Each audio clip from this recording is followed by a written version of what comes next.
Vamos al escenario del 7 de abril del 2025. Trump ratifica su estrategia de aumentar aranceles. Esta mañana hay un derrumbe bursátil en las bolsas europeas. Jornada muy negativa en Asia. Caen los futuros de Wall Street. La gran pregunta es qué va a pasar en la Argentina. Sergio Bernstein nos va a hablar de un shock externo con impacto imprevisible. Habló Martín Redrado. Habló sobre el dólar. Esto decía anoche. ¿El dólar se va al diablo en Argentina, para empezar? No tiene por qué eso. No tiene por qué. No, en absoluto.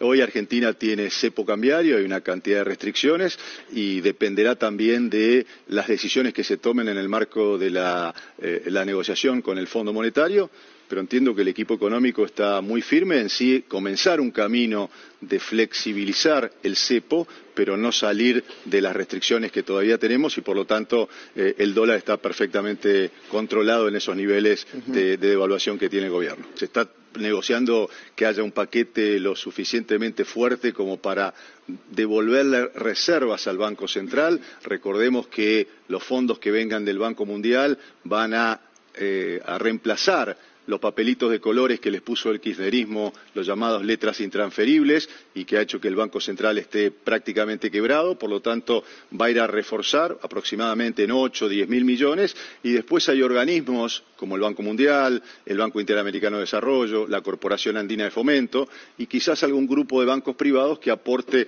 otro tanto. Ahora, esto no se va a poder utilizar para sostener la paridad cambiaria.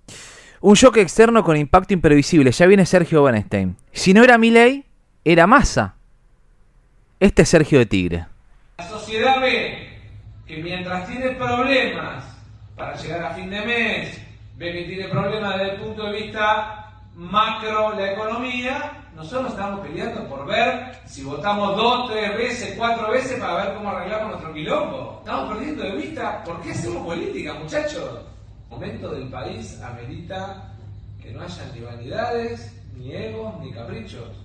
Que tengamos todos una posición de estar dispuestos a ceder, como plantea en el Congreso Nacional nuestro, y de estar dispuestos a tender la mesa para tratar de acercar siempre las partes.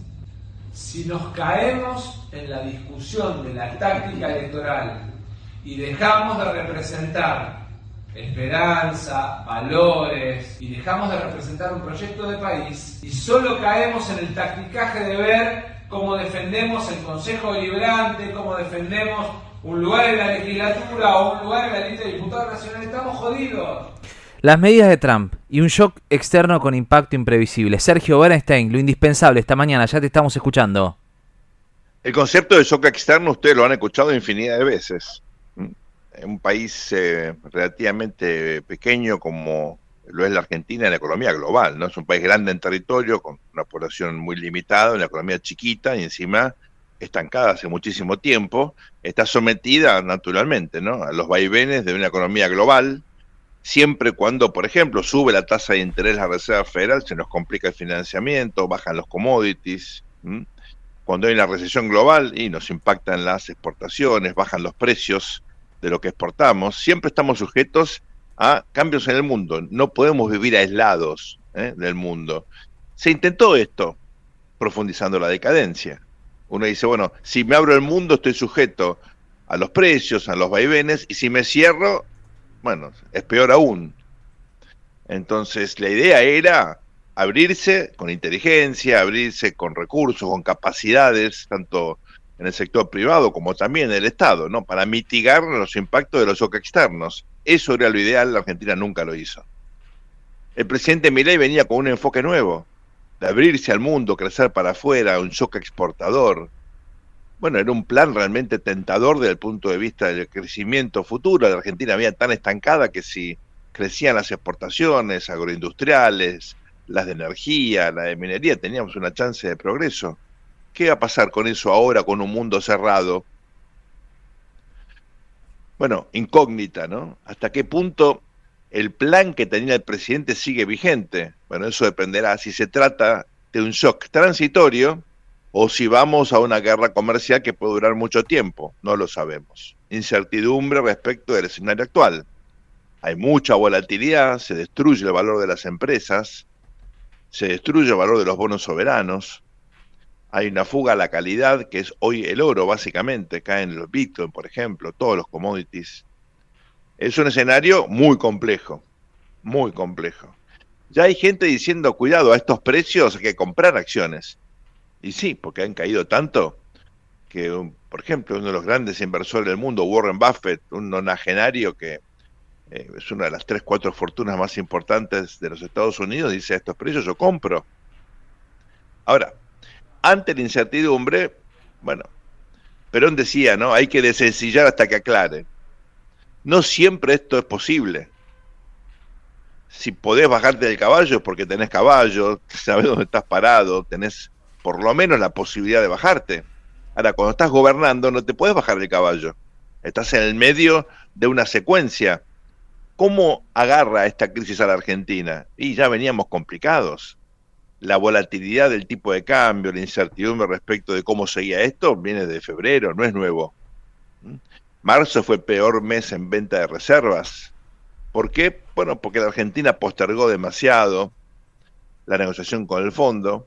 Si esto se cerraba en diciembre, no estábamos hablando de nada parecido a lo que estamos hablando hoy. Hubiéramos ahorrado un montón de reservas. Pero el gobierno estiró demasiado la cuerda y ahora se enfrenta a un entorno global pero tan complejo, que lo que ya era difícil ahora se vuelve aún más intrincado. ¿De qué se trata esto? De sacarle plata al fondo. La Argentina es, bueno, una ordeñadora de fondos en los organismos internacionales. Lo fue históricamente, lo vuelve a hacer ahora. Nada de eso ha cambiado. Y no ha cambiado porque, claro, la Argentina no acumula reservas, ya lo dijimos aquí, lo analizamos varias veces, porque a este valor del tipo de cambio los exportadores no quieren liquidar, los importadores adelantan, porque todo el mundo prevé que va a haber un ajuste. ¿Implica esto una mega devaluación? No necesariamente, implica una corrección cambiaria, porque la Argentina se volvió carísima, no cara, carísima en dólares. Cuando esto ocurre hay un problema, y el problema es que no tenemos un mercado libre, no es el mercado el que fija el precio lo fija el gobierno, y aquí, bueno, uno entiende cierta lógica, porque con el dólar barato, los pesos que recauda el gobierno, por ejemplo, mediante ARCA, les sirve para pagar mucha deuda. Hay un truco, ¿verdad? Sería el momento para que las empresas compren tecnología, y bueno, el problema es que, ¿cómo vas a comprar tecnología cuando el presidente te promete una apertura comercial a un mundo cada vez más cerrado? La apertura comercial de Milei ya generaba mucho ruido en sectores que no podían competir. Ahora la pregunta es, ¿te vas a abrir en un mundo que se cierra? Es decir, la Argentina trataba de converger con lo que era el mundo desarrollado hasta hace unas semanas. Y ahora el mundo desarrollado, Estados Unidos en particular, busca converger a lo que fue la Argentina y que nos llevó a este fracaso desopilante. En chiste, alguien me decía dentro de poco, en Mar-a-Lago van a fundar la Guillermo Moreno Escuela de Gobierno, School of Government, ¿no? Y algo de eso es cierto. Moreno decía otro día, Trump es más peronista que Kicillof. ¿El proteccionismo llevó a algo positivo alguna vez en la historia de la humanidad? Respuesta, no. ¿Y por qué lo hacen? Bueno, acá viene algo interesante, porque hay que entender la raíz ideológica de esto. Esto tiene que ver con el proteccionismo, con la ideología proteccionista, con la idea de que el comercio implica que unos ganan y otros pierden, cuando está probado que el comercio internacional hace que todos ganen. ¿Por qué todos ganan? Bueno, porque se especializan los países en hacer algunas cosas y de ese modo los que están mejor calificados, mejor posicionados, ganan mucho haciendo otras cosas. Por ejemplo, es cierto que Estados Unidos perdió empleos industriales, textiles, metal mecánico, autos, etcétera, que se fueron a otros países.